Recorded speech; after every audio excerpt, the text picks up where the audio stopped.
My name's Trey Vizsla. I'm Skylar Starfury. Hi, my name's George. I'm a postdoctorate at Columbia University. Trey Vizsla, Mandalore Technical Institute. I was told there was going to be a free lunch after this. Basically studying the impact that the Neo-Crusaders had on indigenous societies in the Outer Rim. Ride or die, Clan Vizsla Brigade. Go hard, we die. Ride or die, blood in, blood out. Right? Free lunch. A jetpack brigade. Gatling gun. Let's go. I'm really glad to be here. Yeah. So, what are your first impressions of Din Djarin? Thought his armor's pretty cool, man. You know, if I ever saw him lying dead with it, I mean, I'd be the first one to swipe that. Din Djarin is a solid guy. Abides by the Mandalorian code. And you know what? If you want to get to know him, he's willing to have a knife fight with you. Here's this highly traditional Mandalorian man who is, you know, a sign of many of the toxic things that have basically destroyed our culture. You can't get to know somebody unless you have a knife fight with them. But throughout the series, we see him kind of progress and become more open-minded and He takes out dirty banthas, he kills the Ewoks, he used his flamethrower like a real Mandalorian should. Nothing but respect for that gentleman. You start to see that with, you know, the friends he gathers around him. They're very diverse and multi-species and cultural. He's more open to new things, and I think it's really wonderful. Actually, that's the type of armor I'd be willing to sacrifice a green baby for. I really don't think it's a big deal for Din Djarin to adopt a little cute baby Yoda. Let me tell you something, that's a cute baby. I'll respect that baby hard. Because it's really a part of Mandalorian culture to adopt babies from battlefields that we create because we're savages. I'll caress that baby, I'll put sauce on that baby.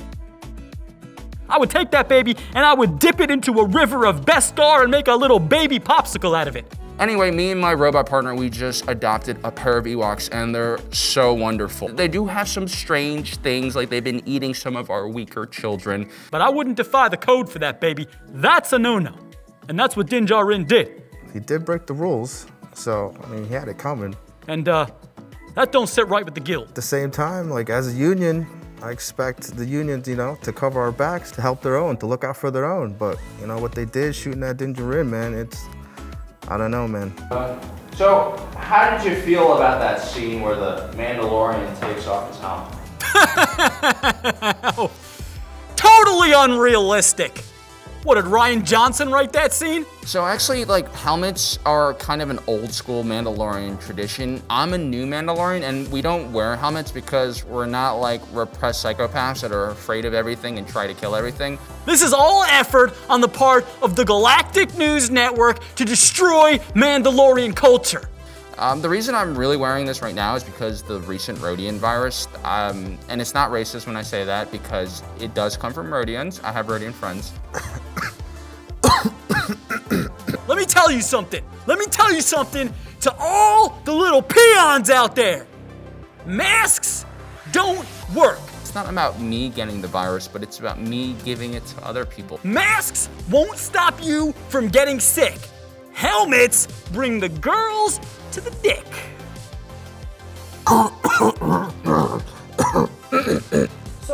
So how do you feel about the way in which Din Djarin interacts with the Tusken Raiders? No, you don't say Tusken Raiders. That's actually a derogatory term that was coined by colonial moisture farmers who basically came in and stole all their lands.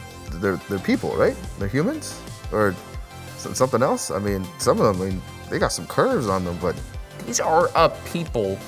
They call themselves the Sand Persons, and they have a rich culture that we don't really understand because of words like Tusken Raiders. Even though the Sand people are weird and evil and eat children at night, I'm okay that Din Djarin is friends with them, I guess. I'm totally happy. Din Djarin really kind of crosses over a lot of barriers by connecting and talking to them and treating them like the Sand Persons that they are. What's the question? I'm sorry. So how do you feel about Jawas? Jawas. I mean, blue collar, enterprising. You know what I mean? Can't really blame them for anything. I mean, they do steal, but at the same time, like, you gotta do what you gotta do to survive, right? I mean, if you ask me, the Mandalorian's kind of a pussy with the Jawas. I mean, he only sniped a couple of them and people get all crying about it. I kind of hesitate when people claim that they're stealing stuff when we've stolen almost everything, including their homeworld from them. To be honest with you, I'm not a fan of attacking first, but I think what he did is okay, because what I like to say is that it was a pre-attack against their future attack, which means that their attack actually happened before his pre-attack in response to his attack in retrospect of the original attack. Blaster's bad. Blaster's bad. I used to live in a neighborhood, man, before Jawas moved in. When they did, dude, now let me tell you this story. Blaster's bad. Taking out my girl on a speeder, right? Nice little dinner, came back. Next thing you know, check it, it's on cinder blocks. So how do you feel about the frog lady in episode 2? What? So I am kind of upset that the lizard, we didn't get a chance to kind of know her story or even understand the language she was speaking, because the Mandalorian obviously is not interested in that. People are all upset about this whole frog lady thing. I wouldn't even let that dirty little reptile on my plane. I would have put it in a goddamn cage. And then the fact that he lets his child eat the babies of another sentient being. I would call social services immediately. Oh yeah, no, that was nasty. Absolutely unacceptable. You can't let babies eat raw eggs. That's dangerous for them.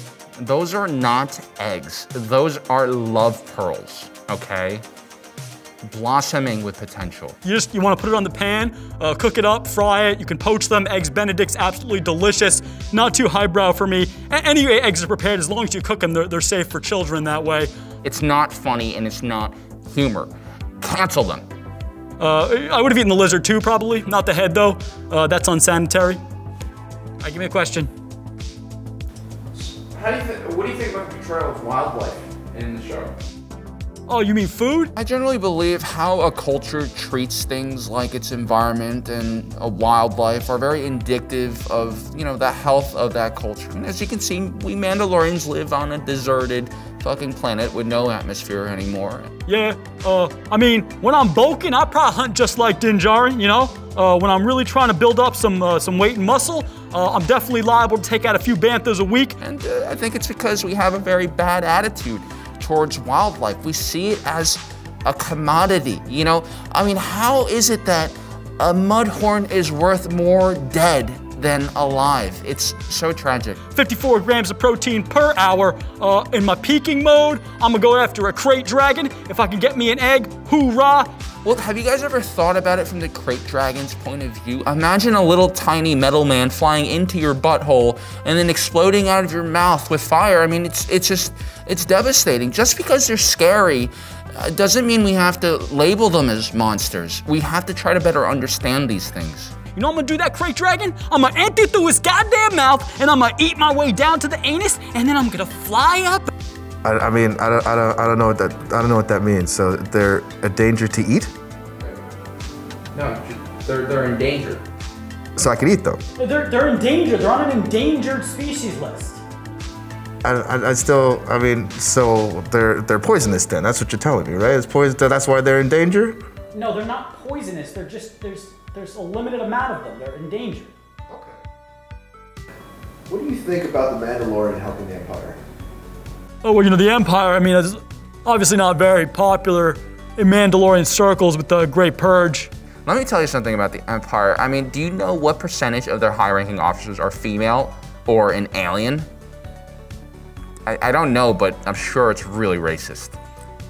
They killed a lot of Mandalorians, but on the other hand, they really got some great organization skills. Okay, these guys are so regressive. They go around on these giant starships that are shaped like penises, and they basically rape the galaxy of justice. Yeah, I mean, there's obviously the tyranny, the destruction of much of the galaxy, mass genocide, but I think they're fascist. I really think they're fascist. They don't belong in the galaxy, and we should silence them. They make great speeches. Are any of you guys fascists? I actually met this one guy, Darth John. Great guy. He killed my wife and children, but great guy once you get to know him. Well, the Empire wasn't all that bad. The Old Republic was experiencing massive decline in economic growth, specifically when it came to manufacturing in the core regions of the galaxy. What the Empire did do when they came in was create several important government and military public works that employed millions of beings. Is that so bad?